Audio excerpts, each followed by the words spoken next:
Hello दोस्तों, नमस्कार। मैं हूं तब्रेज़ आलम और आप हमारे साथ पढ़ रहे हैं अंतर्राष्ट्रीय प्रकरण में दो महत्वपूर्ण टॉपिक आज कवर करेंगे। पहला है FATF की ग्रे सूची और दूसरा है विश्व के 8वां अजूबा किसे नामित किया गया है।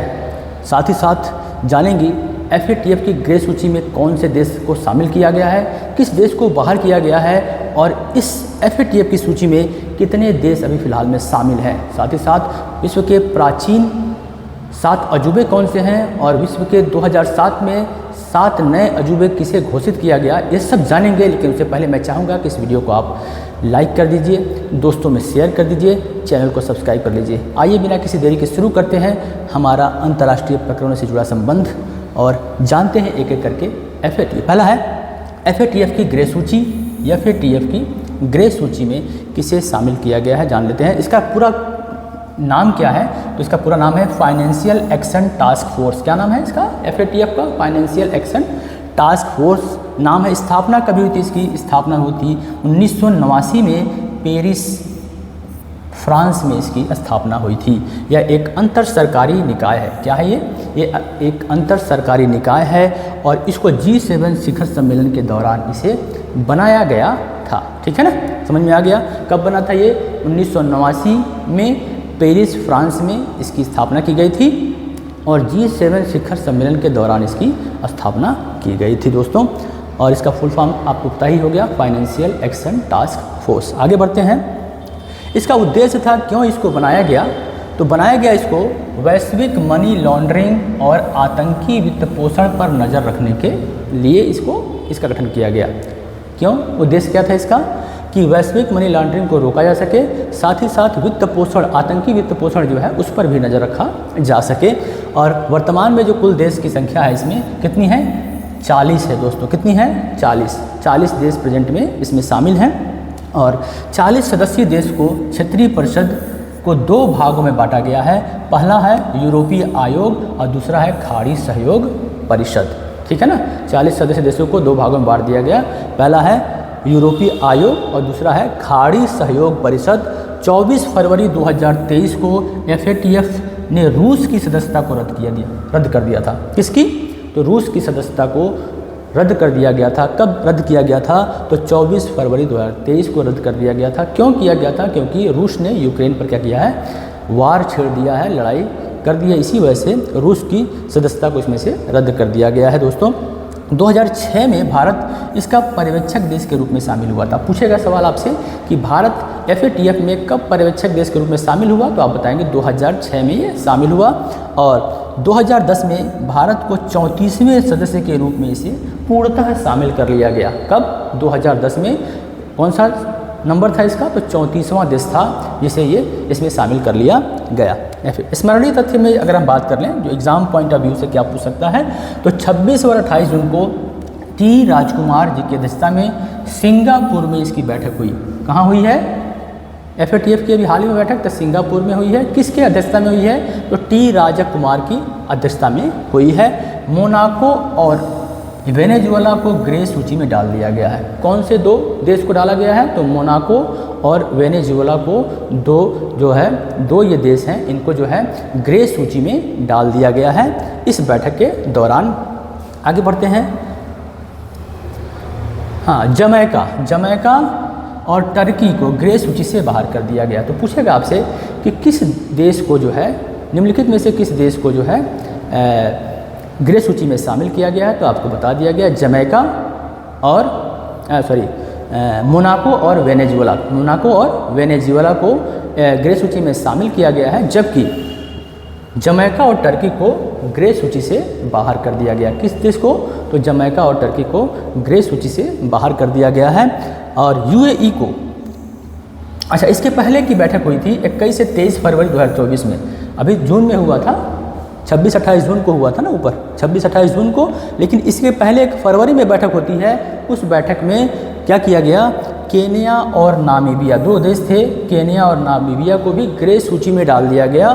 और UAE को इस बैठक में ग्रे सूची से क्या किया गया? बाहर कर दिया गया। तो फिक्र है, जो फरवरी में बैठक हुई थी उस बैठक में 2 देश केन्या और नामीबिया ग्रे सूची में डाला गया उनको, और UAE जो है उसको सूची से बाहर कर दिया गया। जो जून में बैठक हुई उसमें मोनाको को और वेनेजुएला को ग्रे सूची में डाल गया, जबकि जमैका और टर्की को जो है सूची से बाहर कर दिया गया। ठीक है, आगे देखते हैं। FATF की ब्लैक सूची में नॉर्थ कोरिया, ईरान और म्यांमार शामिल है। कौन? नॉर्थ कोरिया, ईरान और म्यांमार इसमें शामिल है। ठीक है ना। अब हम पढ़ते हैं अगला। मैं बताया हूँ आपको शुरू के वीडियो में ही, तो विश्व का 8वां अजूबा, प्राचीन 7 अजूबे कौन थे और नए 7 अजूबे कौन हैं। और 8वें अजूबे की बात करूं तो यहाँ पे क्या नाम देख रहे हैं आप? Angkor Wat.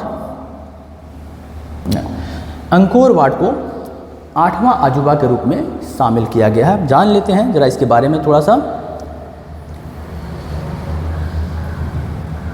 अंकोर को यशोधरपुर के नाम से जाना जाता है। किस नाम से जाना जाता है अंकोर को?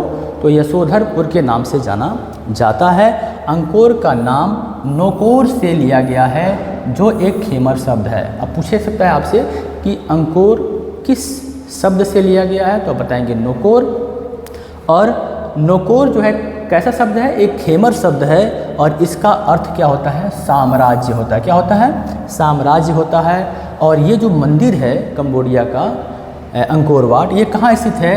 तो कंबोडिया के रीप प्रांत में ये स्थित है। अंकोर को यूनेस्को द्वारा 1992 में विश्व धरोहर सूची में शामिल किया गया था। और अंकोर वाट का नाम विश्व की सबसे बड़ी धार्मिक संरचना होने का गिनीज वर्ल्ड रिकॉर्ड भी दर्ज है। विश्व की सबसे बड़ी धार्मिक संरचना होने के लिए गिनीज वर्ल्ड बुक में इसे दर्ज रिकॉर्ड भी इसके दर्ज किया गया है। अंकोर वाट का निर्माण 12वीं सदी के शुरू में खेमर साम्राज्य के राजा सूर्यवर्मन द्वितीय द्वारा किया गया। ठीक है, यह मंदिर जो है उस समय 12वीं सदी के प्रारंभ में यह मंदिर भगवान विष्णु को समर्पित था। क्या था? भगवान विष्णु को समर्पित था। और 12वीं शताब्दी के अंत में अंकोर वाट को बौद्ध मंदिर, देखिए बौद्ध मंदिर में परिवर्तित कर दिया गया। 1860 में फ्रांसीसी खोजकर्ता हेनरी माहौट के इस स्थल पर पहुंचने के उपरांत इसे अंतर्राष्ट्रीय मान्यता प्राप्त हुई। अब पूछें अंतर्राष्ट्रीय मान्यता कब प्राप्त हुई? तो 1860 में प्राप्त हुई। कौन सा देश का जो नागरिक था जब वहाँ पहुँचा? तो फ्रांस देश का नागरिक था। क्या नाम था उसका? तो हेनरी माहौट नाम था उसका। ठीक है ना। इसके पहुँचने के बाद ही इसे अंतर्राष्ट्रीय मान्यता प्राप्त हुई। किसको? कंबोडिया के अंकोर वाट मंदिर को। ठीक है, तो विश्व के 8वें अजूबे का खिताब इसको हासिल हुआ है अभी हाल ही में। यह इटली के पोम्पई शहर को पीछे छोड़कर खिताब हासिल किया है। ये सवाल बन सकता है कि यह किस शहर को पीछे छोड़कर यह खिताब जीता है, तो बताएंगे इटली के पोम्पई शहर को पीछे छोड़ते हुए यह विश्व के 8वें अजूबे के रूप में इसे नामित किया गया है। अब जान लेते हैं विश्व के 7 नए अजूबे वर्ष 2007 में घोषित किए गए थे, उनमें से कौन कौन से हैं। विश्व के 7 नए अजूबे में से 8वां तो आपको पता चल गया कौन है, कंबोडिया का अंकोर वाट मंदिर है। लेकिन अभी 7 अजूबे हैं, इसको भी जान लेते हैं कौन कौन से हैं जो 2007 में बनाए गए थे। तो पहला है हमारा ताजमहल, जो कि भारत देश में स्थित है। दूसरा है कोलोसियम, ये क्या है? इटली में स्थित है। तीसरा है माचू पिच्चू, ये कहाँ स्थित है? पेरू में है। चौथा है पेट्रा, ये कहाँ है? जॉर्डन में स्थित है। उसके बाद है चीन की दीवार, ये कहाँ है? चाइना में है। और अगला है स्टैचू ऑफ क्राइस्ट रिडीमर, ये कहाँ है? ब्राज़ील में है। और 7वां और अंत में है चिचेन इट्जा, ये कहाँ है? मैक्सिको में स्थित है। इसके साथ ही साथ हम ये भी जान लें कि जब ये नए वाले घोषित नहीं हुए थे उसके पहले कौन से 7 प्राचीन अजूबे थे, उनको भी जान लेते हैं। ज़रा उनको जान लेते हैं। विश्व के प्राचीन 7 अजूबे, ये भी जानना हमें ज़रूरी है। पहला है गीजा का पिरामिड था। इसके पहले वाले जो प्राचीन अजूबे की बात करें तो पहला था गीजा का पिरामिड, कहाँ था? मिस्र में था। अगला है रोड्स का कोलोसस, ये कहाँ था? ग्रीस में था। उसके बाद अलेक्जेंड्रिया का प्रकाश स्तंभ, ये कहाँ था? मिस्र में था। अगला है माउसोलस का मकबरा, ये कहाँ था? टर्की में था। उसके बाद था आर्टेमिस का मंदिर, ये भी कहाँ है? टर्की में था। अगला ओलंपिया में ज्यूस की मूर्ति, ये कहाँ है? ग्रीस में है। और लास्ट 7वां था बेबीलोन का हैंगिंग गार्डन, ये कहाँ था? इराक में था। तो कुल मिलाकर आज हमने 2 टॉपिक कवर किए। अगर वीडियो आपको पसंद आई हो तो इस वीडियो को ज़्यादा से ज़्यादा प्यार दें, समर्थन दें, वीडियो को लाइक करें, दोस्तों में शेयर करें, चैनल को सब्सक्राइब कर लें। धन्यवाद दोस्तों, आज के लिए इतना ही।